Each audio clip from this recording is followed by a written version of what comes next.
हया के माथे का ताज ज़हरा, वफा परस्ती की लाज ज़हरा, मुकामे खूने हुसैन ये है, करेगी जन्नत में राज ज़हरा। जो तेरे शोहर से बुग़्ज़ रखे वो मरीज है ला इलाज ज़हरा। कौन ज़हरा? शबीर व शब्बर दी अम्मी ज़हरा, नबी दे घर विच जम्मी ज़हरा। मुकाम तेरे नु कौन समझे, फरिश्ते हैं जिस दे कम्मी ज़हरा। रब नु सजदा करन दी खातिर रात मंगदी है लंबी ज़हरा। दिया दे पर्दे कज्जन वाली जनाबे ज़ैनब दी अम्मी ज़हरा। कौन ज़हरा? वो अब्दुल्ला की पोती है, आमिना के पूर की बेटी है, हुसैन की माँ तो मोहम्मद नूर की बेटी है।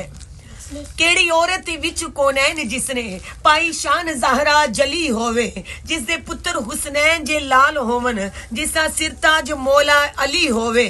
फिर भी अपने हत्था नाल पीस सकी बड़ी चालिया नाल जिस दी तली होवे। सिर दियां जुल्फा ते रह गईयां एक पासे, गैर वेखी ना पैर दी तली होवे। ओदी देयां ते देयां मिसाल कीवे जेड़ी मोहम्मद दी गोद च पली होवे।